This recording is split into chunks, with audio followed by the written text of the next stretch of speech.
అందరికీ నమస్కారం అండి. మణి తెలుగు కథలకు స్వాగతం. ఈరోజు మన ఛానల్లో కొన్ని మోటివేషన్ కొటేషన్స్ అలాగే మంచి మాటలు, జీవిత సత్యాలు చెప్పుకుందాం.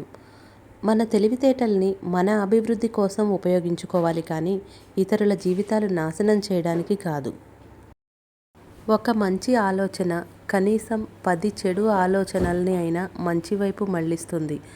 అదే ఒక చెడు ఆలోచన 1000 మంచి ఆలోచనల్ని కలుషితం చేస్తుంది.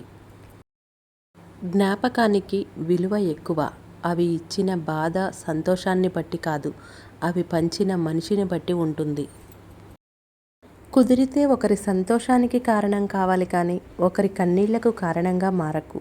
ఎందుకంటే అది ఎప్పుడైనా తిరిగి నిన్ను కన్నీరు పెట్టిస్తుంది. మన మనసేమి చెత్తబుట్ట కాదు.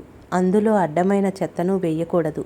మన మనసులో మనకు సంబంధం లేని మనుషులు, విషయాలు ఎంత తక్కువగా ఉంటే మనం అంత మనశ్శాంతిగా ఉంటాం. మనుషులలో మార్పు అనేది చాలా సహజం. ఎలా మారాలి అన్నది వివేకం చెబుతుంది. ఎప్పుడు మారాలన్నది అనుభవం చెబుతుంది. అసలు ఎందుకు మారాలన్నది అవసరం చెబుతుంది. నువ్వు గొప్పోడివని చెప్పుకుంటే ఎదుటివారి ముందు చులకనైపోతావు. నువ్వే గట్టోడివని అనుకుంటే వెనుకబడిపోతావు. అందుకే మాటలపై కాకుండా చేతలపై దృష్టి పెట్టు. అప్పుడు నీ చుట్టూ ఉన్న ప్రపంచమే నిన్ను గొప్పోడు అని కీర్తిస్తుంది. జాలితో రాలే కన్నీటి బొట్టు కంటే బాధతో జారే కన్నీటి చుక్క బరువుగా ఉంటుంది.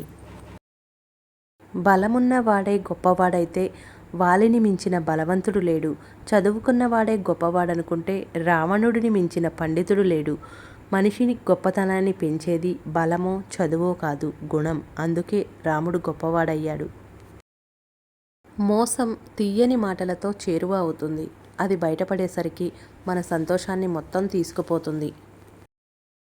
వయసుకు మించి బాధ్యతలు భుజాలపై ఉన్నప్పుడు ఎంతటి బాధనైనా మనసు మౌనంగానే భరిస్తుంది. ప్రేమ ఎలాంటి వర్ణమంటే ఎవరైనా మనస్ఫూర్తిగా మనసుకు అంటుకుంటే ఎప్పటికీ చెరిగిపోదు.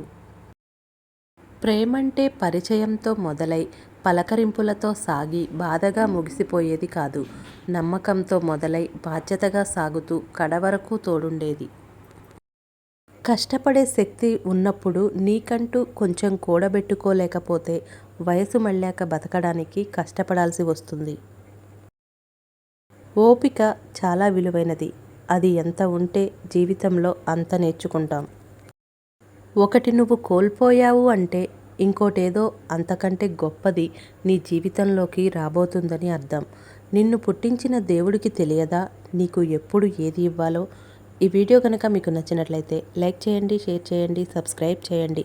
Thanks for watching. మళ్ళీ మరొక చక్కటి వీడియోతో కలుద్దాం.